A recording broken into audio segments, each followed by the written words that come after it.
ముఖ్యమైన అంశం మీద ఈరోజు ఒక సౌత్ ఇండియా లెవెల్లో సెమినార్ జరుగుతుంది. దానికి రావాలని పెద్దలు కోదండరామ్ గారు పిలిస్తే వస్తాను. నేను ఆంధ్రప్రదేశ్ నుంచి వచ్చాను. పూర్వం ఉమ్మడి తెలుగు రాష్ట్రాల ప్రతినిధిని. నేను రాష్ట్రం విడిపోయిన తర్వాత జాతీయ అధ్యక్షుడు అయ్యాను.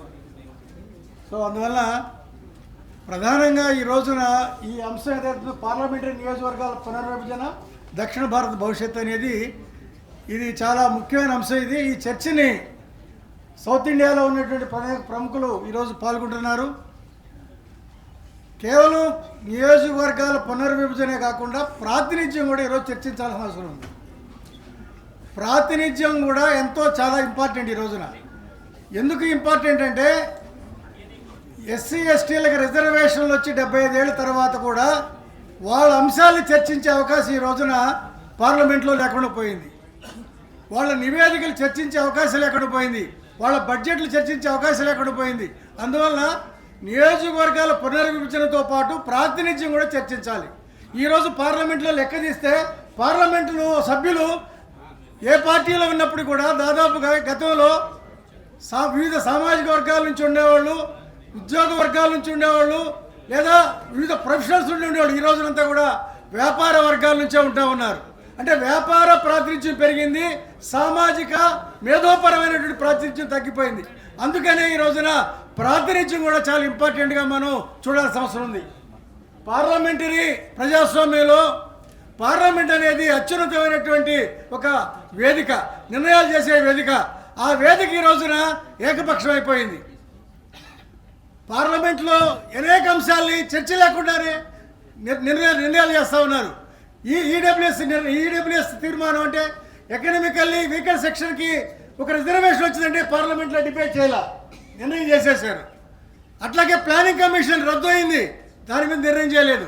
అంటే దాదాపుగా పార్లమెంటు సభ్యులు ఇప్పుడున్న మంద మెజారిటీ తోటి పార్లమెంటు సిస్టమ్స్ అన్నిటి కూడా డైల్యూట్ చేస్తూ ఉన్నారు. నిన్న రాజ్యాంగాన్ని మేము మారుస్తామని చెప్పినటువంటి ఛాలెంజ్ని జనం స్వీకరించి ప్రభుత్వాన్ని మైనార్టీలు నెట్టేశారు ఈ రోజున.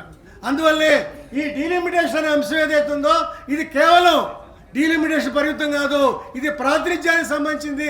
అట్లాగే అనేక అస్తిత్వాల ప్రాతినిధ్యానికి సంబంధించిన అంశం.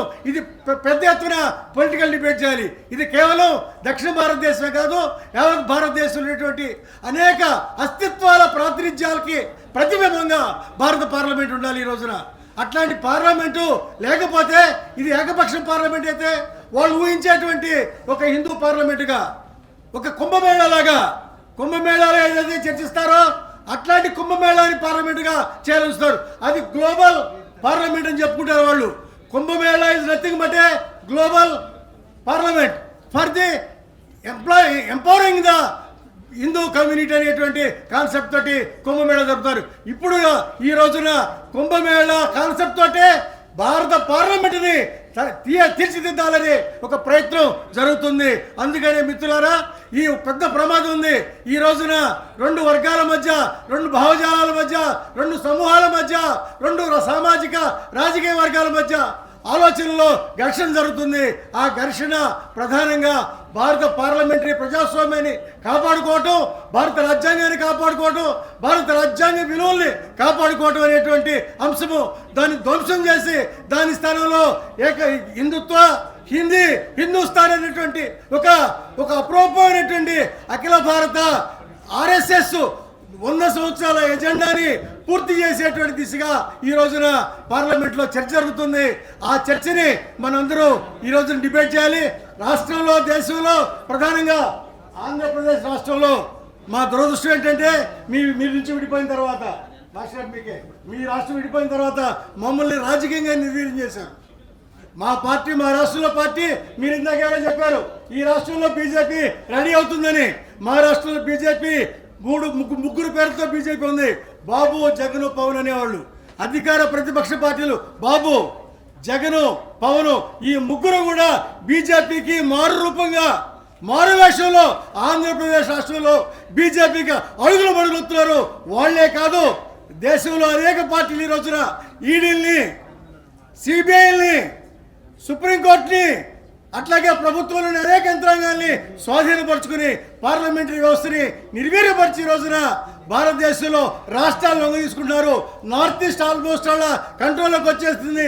సౌత్ ఇండియాలో అవినీతి పరమైనటువంటి రాజకీయ నాయకులు ఉన్నటువంటి అనేక మందిని లొంగ తీసుకున్నారు.